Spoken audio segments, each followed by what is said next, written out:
guess the moment you knew Jarren Williams was going to be the starting quarterback? Sunday, really.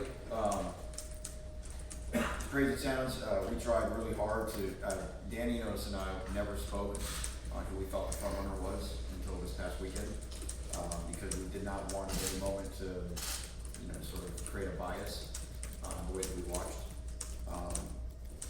There could have been different points in the year when we could have thought maybe it was a different guy, but we've been pretty consistent on terms of what would be the measuring stick in terms of avoiding critical errors and decision making and accuracy, and then the little nuances of being able to make special plays and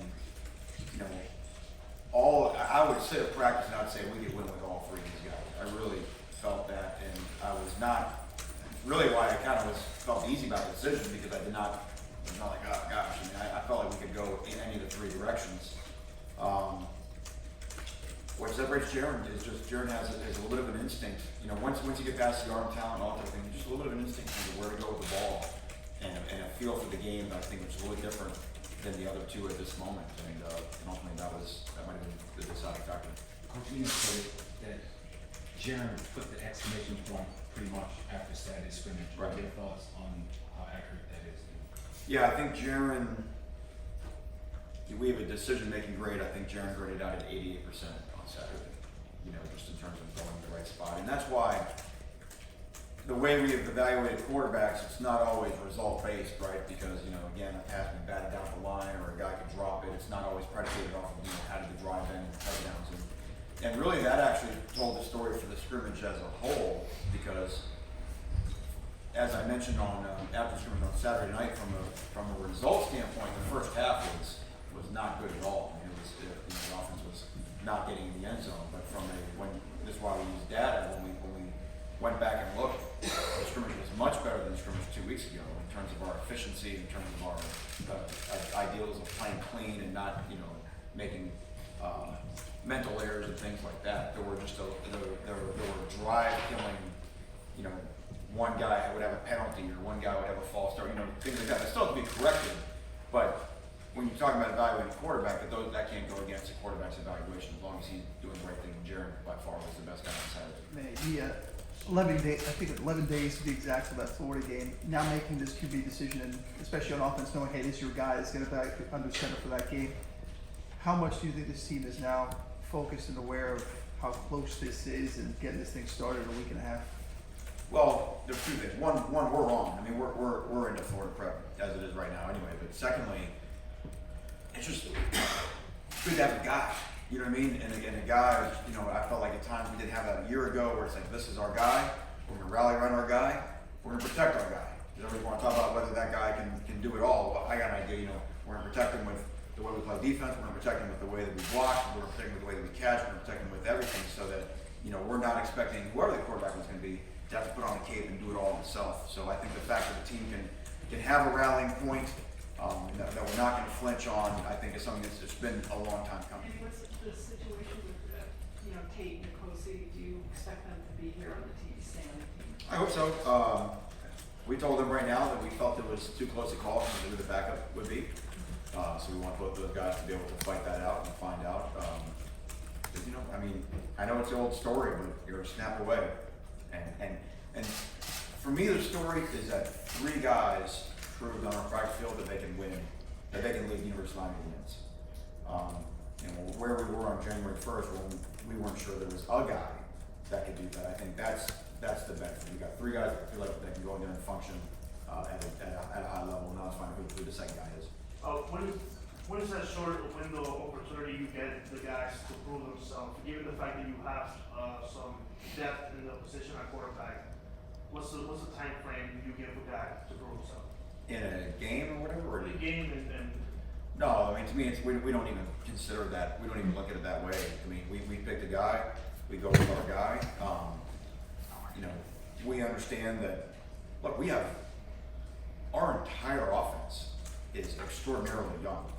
Like our seniors on offense, we have, I think, the two grad transfers. I think Tommy Kennedy and KJ Osborne, I think, maybe our only players in their final year of eligibility. We're insanely young on offense. We have a lot of really good players, including the quarterback. So to me, this is you know, there's a couple things going on here. I mean, there's number one, we're gearing ourselves up to compete on the 24th, but there's also a long view approach to this, right? Like we're trying to change this program, and I already can tell you, because I've been through this defensively, I can show you in 2016 how much better we played on defense in November of 2016 than we played in October of 2016. Because our players, they got it, but you get in the games and they really started to get it. If you think about the Western Indian game and the bowl game that year, where we went out and really whipped a good opponent, you know, in Orlando, we're going to make the same improvements offensively as the year goes on. I'm not worried about that in terms of the execution improvement. What I am worried about right now is our effort, our competitive spirit, our fight, and our body language. You know, because to me, those are the controllables. You know, I mean, our quarterback will improve, right? Our offensive line, our wide receivers, our tight ends are going to get better as they start to understand to get into games running this style of offense. And I've just seen that everywhere I've been as a defensive coordinator as well.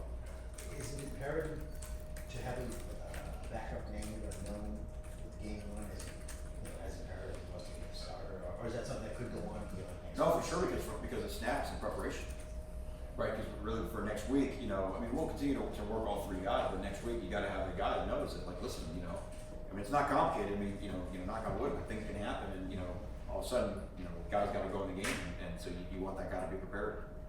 It did surprise you at all, go back to ancient history, so I apologize, but when you took the job, did it surprise you at all that Jack is so good? Shaq. I don't. You never know, right? So I was hopeful. But we made a really big deal last year defensively about really understanding how the NFL draft works and really trying to educate our guys more. We had been doing educational things, but trying to do it before the decision is being made in December and January, because we know that the voices from the outside are you know, pulling in one direction, and understanding the way the money works in the draft, understanding the slotting, the way everything works, and Shaq and Mike as well.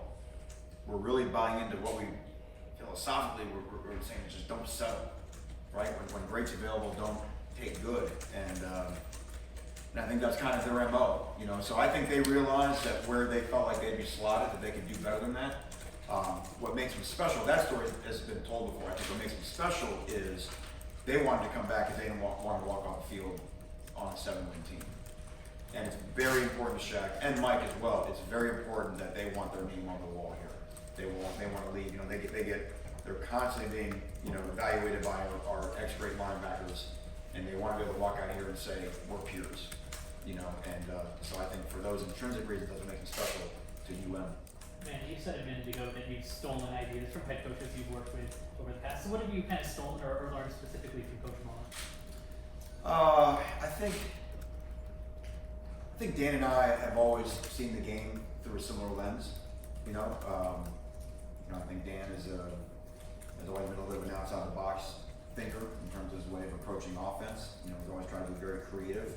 You know, he's always been very demanding of coach, you know, to make sure his guys perform, you know, so, and I think that's why we've always mixed well together when we've been together, you know. 2 years we were together, you know, Mississippi State won 9 games both years, but I think they've only done 6 times ever, I think 6 or 7 times in the history of the program, so we were there for 2 of their better years, so we've always got along good, we get along well personally. There were things in his program that he inherited from head coaches that he worked for, in terms of the way that the off-season was structured and things like that, that I've, you know, borrowed from and carried on from. So, you know, and then the idea of what we talked about earlier, being authentic, being who you are and being yourself. I think that's something you learn from every head coach is, you know, who are you and how do you get your personality to fit the manner of your program. You know, I do sense that the community's excited, you know. I do sense that they're excited that someone who's from here that understands the culture of Miami football is in charge. But all that being said, there's no hometown discounts. You know, everybody, me included, wants to see Miami Hurricanes play well. And so we want to play as well as we can possibly play on the 24th, but we also understand this is a game 1 of a new program. And so we're thinking, you know, we want to be our best on the 24th.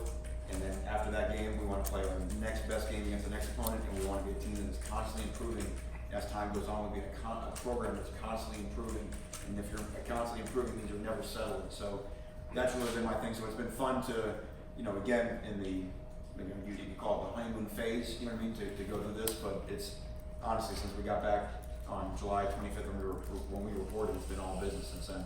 Great. Thank you, everybody. Okay, thank you all.